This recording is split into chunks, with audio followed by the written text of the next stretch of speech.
नगर पालिका चुनाव जिला परिषद चुनाव है और इसलिए आगे चलकर अगर ये विपक्ष में रहते हुए आंदोलन सफल होते हैं और हम साथ काम करते हैं तो शायद इसके चलकर सीटों के बंटवारे की भी चर्चा हो सकती है, जिस विषय में आज हमारी कोई बैठक हुई नहीं। आज जो बात हुई है वो हम साथ आकर सभी विपक्ष, जैसे इस बार महाराष्ट्र विधानसभा में कांग्रेस राष्ट्रवादी को वोट कितने थे, तो वोट थे उनको 37% वोट थे, 50% वोटिंग हुआ।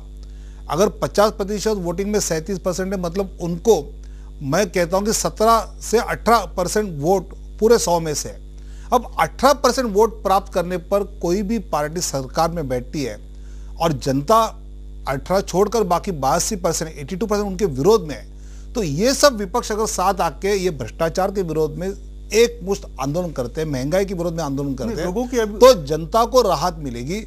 और ये आंदोलन के लिए बीजेपी, सेना, आरपीएफ साथ आई है।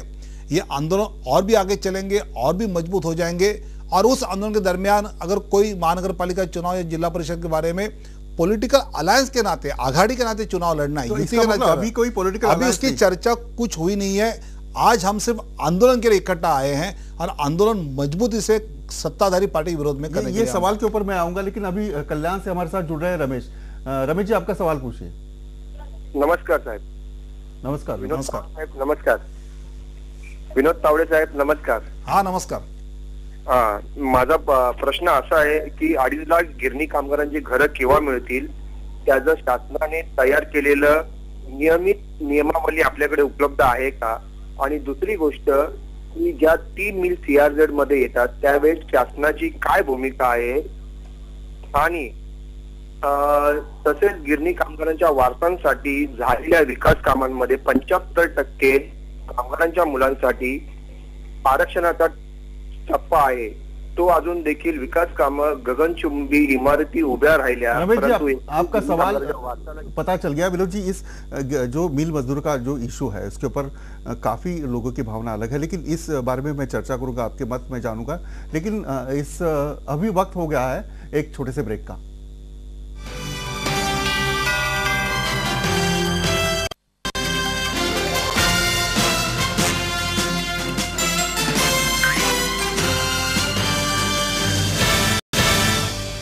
में आपका फिर एक बार स्वागत विनोद जी।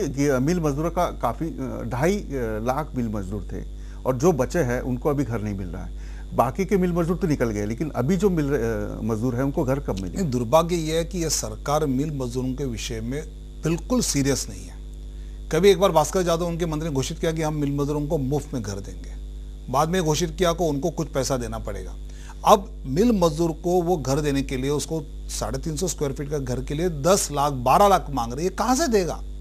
जबकि आपको 2 लाख रुपया केंद्र सरकार की ओर से मिल रहा है।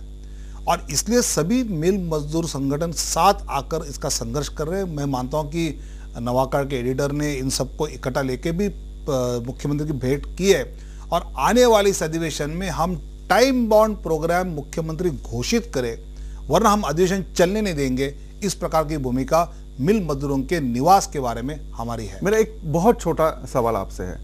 सरकार के आश्वासन पे आश्वासन देती है, लेकिन विपक्ष की बहुत बड़ी जिम्मेदारी होती है कि वो जो मुद्दा है वो जल्द से जल्द सुलझाए। इसके लिए भाजपा रहे या फिर शिवसेना रहे, मिल मजदूरों को घर दिलाने के लिए कितना टाइम बाउंड प्रोग्राम देगी?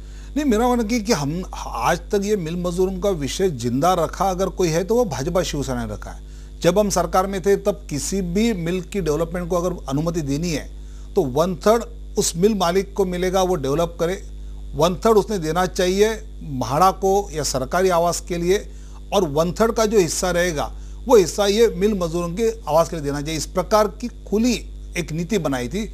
दुर्भाग्य कांग्रेस ने बाद में इन नीतियों में काफी परिवर्तन किया, लेकिन आज हमने सरकार को मजबूर किया कि उनके जो वारिस है उनको भी घर देना पड़ेगा, जिसको सरकार मान नहीं रही थी और आखिर सरकार ने माना है। और मैं मानता हूं कि आने वाले 6 महीने में इस प्रकार के घर देने की शुरुआत सरकार को करनी पड़ेगी और उनको हम मजबूर करेंगे, ये हमारा विपक्ष का दावा है। जी बिल्कुल। कल्याण से हमारे साथ जुड़ रहे सूरज। सूरज जी, आपका सवाल पूछिए। हॅलो सूरज जी, आपका सवाल पूछिए। कल्याण डोंबिवलीत माझा तुमची युतीची सत्ता असतो। हॅलो, बोला बोला। तुमची तुमच्या टीव्हीचा व्हॉल्यूम कमी करा। हॅलो तुमच्या टीव्हीचा व्हॉल्यूम कमी करा आणि प्रश्न विचारा. हॅलो युतीची तुमची सत्ता असून बी रस्त्यात खड्डे का नाही होत, रस्ता का नाही बनत? आपकी सत्ता है लेकिन गड्ढों में से जाना पड़ता है लोगों को. कल्याण नहीं, ऐसा है कि शिवसेना बीजेपी की जो सरकार कल्याण डोंबिवली में हमारी महापालिका में सत्ता भी आई है और यह स्वाभाविकता है कि जिस प्रकार रास्तों में गड्ढे की बात होती है तो जो बारिश होती है और गड्ढों के लिए जिस प्रकार के प्रावधान आर्थिक होते हैं उसमें हमारी कोशिश ये रहती है कि परमानेंट सीमेंट कंक्रीट के अगर सड़क बनते हैं तो ये सड़क आगे चल के कभी इस प्रकार गड्ढे होंगे नहीं. इसलिए आने वाले 4-5 सालों में प्लान करते हुए एक एक एरिया का हम सीमेंट कंक्रीट के सड़क बनाने का पूरा प्लान बनाया है और 3-4 साल के बाद इस प्रकार की शिकायत किसी भी कल्याण डोंबिवली के नागरिक की नहीं होगी, इसकी हम चिंता कर रहे हैं. 3 साल के बाद नहीं होगा. लेकिन विनोद जी, एक सीधा सवाल है, जब आपकी रूलिंग पार्टी है, कांग्रेस रहे एनसीपी रहे, उनकी रूलिंग पार्टी है, वो इम्प्लीमेंटेशन जो अथॉरिटी होती है, अधिकारी होते हैं जो काम एक्चुअल में करवाते हैं, उनके ऊपर कोई कंट्रोल नहीं दिखता. कल्याण डोंबिवली रहे, मुंबई मनपा रहे, तो एक ताकत होती है इम्प्लीमेंटेशन करने की, यानी आप उनकी ओर से काम करना चाहिए. ऐसे नहीं दिखता, आश्वासन पे आश्वासन होता है. अभी आपने कहा 3 साल के बाद नहीं दिखेंगे, लेकिन अब तक जो हुआ उसका क्या? नहीं, देखो ऐसा है, कोई भी एक बात है वो तुरंत हम कोई साफ नहीं कर सकते, उसको टाइम बाउंड प्रोग्राम बनाना पड़ेगा. और जिस प्रकार महानगर पालिकाओं के जो कानून बने हैं उस कानून में लोग चुनकर जो प्रतिनिधि आते हैं उनको अधिकार रिकमेंडेशन किया है और वहाँ के ब्यूरोक्रेट्स को इस प्रकार के अधिकार है को वो लोगों ने चुनकर दिए हुए प्रतिनिधि कहने के बावजूद उसको ओवररूल कर सकता है. और इसलिए कई बार आम नगर सेवक को अपनी बात बनाने में काफ़ी दिक्कत होती है. लेकिन फिर भी मैं मानता हूँ कि जिस प्रकार हम मुंबई महापालिका में काम कर रहे हैं या कल्याण डोंबिवली थाना में कर रहे हैं, आने वाले दिनों में आप देखेंगे कल्याण डोंबिवली में हमने ये जो प्लान बनाया है ये प्लान हम 100% सफल बनाएंगे. आप कोकण से है, देवगढ़ से है और कोकण से ही फोन आ रहा है, चिपलून से हमारे साथ जुड़ेंगे उमेश. उमेश जी, आपका सवाल पूछे. विनोद जी, मैं उमेश बोल रहा हूँ. जय महाराष्ट्र. जय महाराष्ट्र. मेरा क्वेश्चन ये